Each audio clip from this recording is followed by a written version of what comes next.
د رمضان المبارک په میاشت کې صلات التسبیح منځ خامخا وکړئ. دا داسې منځ دی چې نبی علیه الصلاۃ والسلام خپل تر عباس رضی الله تعالی عنه ته ښودلی و او نبی علیه الصلاۃ والسلام ورته وفرمایل وی ترو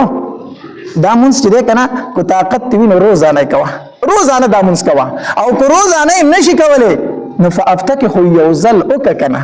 او که په هفته کې نشي کولی نو په میاشت کې یو ځل ضرور وکړه، او که په میاشت کې نشي کولی نو په کال کې یو ځل خامخا وکړه، او که په کال کې نشي کولی نو په عمر کې خو یو ځل وکړه که نه، په عمر کې یو ځل وکړه که نه. صلات التسبیح منځ ډېر زیات فضیلت لري. الله تبارک وتعالی پې واړه ګناهونه هم معاف کوي، غټ ګناهونه هم معاف کوي. الله تبارک وتعالی پې زاړه ګناهونه هم معاف کوي، نوي ګناهونه پې هم معاف کوي. الله تبارک وتعالی پې ښکاره ګناهونه هم معاف کوي، پټ ګناهونه پې هم معاف کوي. الله تبارک وتعالی پې عمدن ګناهونه هم معاف کوي، خطأن ګناهونه پې هم معاف کوي چې کوم درنه په قصد شوي او کوم درنه په خطا شوي دي. لس ګناهونه پې الله معاف کوي. څو ګناهونه؟ لس ګناهونه په دې منځ باندې الله تبارک وتعالی معاف کوي.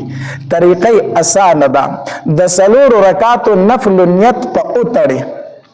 بیا به شروع کې سبحانك اللهم وبحمدك وتبارك اسمك وتعالى جدك ولا اله غیرک چې تدې پوری دی وی بیا به 15 پیری دا تسبیحات وای سبحان الله والحمد لله ولا اله الا الله والله اکبر د دې ځای پوری وای او لا حول ولا قوه الا بالله العلي العظیم پس وای جدا پس وایا ٹھیک شو 15 پیری به دا تسبیحات وای بیا به اعوذ بالله وای بیا به بسم الله وای بیا به سوره فاتحه وای او بیا به پس یو سورت وای چې کوم سورت ویل شو هغه وایا سم مخصوص سورت نه چې هغه به خامخا وای چې کوم سورت پس ویل شو هغه پس وایا بیا به لس پیری دا تسبیحات وای د رکوع نه مخکې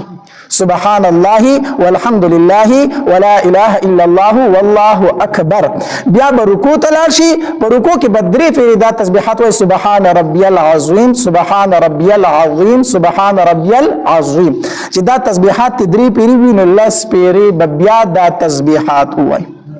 او چې د رکوع نه را پاسې دی سمع الله لمن حمده ربنا ولك الحمد چې دا دی وی نو لس پیری به پس بیا دا تسبیحات وای بیا به سجدې ته لاړ شي په سجدې کې سبحان ربي الاعلى چې د درې پیری وي نو بیا به پس دا تسبیحات لس پیری وای بیا چې د سجدې نه کېناستې نو لس پیری به بیا وای بیا به دویمې سجدې ته لاړ شي نو په دویمه سجده کې به لس پیری بیا وای دا ټول څو پیری شو 15 75 پیری په یو رکعت کې شوي نو بیا به را پاسې نو چې را پاسې دی نو دا تسبیحات به 15 پیری بیا وای بیا بسم الله او سوره فاتحه او سورت او د سورت وروسته بیا لس پیری په دغه طریقه باندې په څلورو رکعاتو کې څو پیری جوړیږي 300 پیری اوس کو چرته دا تسبیحات درنه په یو رکن کې هیر شو په یو رکن کې هیر شو نو په بل رکن کې بیا شل پیری دا تسبیحات وایا ٹھیک ده کنه تا د رکوع نه مخکې لس پیری درنه شو ډایرک رکوع ته لاړې نو خیر ده په رکوع کې څو پیری وایا شل پیری وایا خو په یو رکعت کې 15 یا پیری دا تسبیحات فرکا نو د رمضان المبارک په دې میاشت کې صلات التسبیح خامخا وکړي ډیر زیات فضیلت لري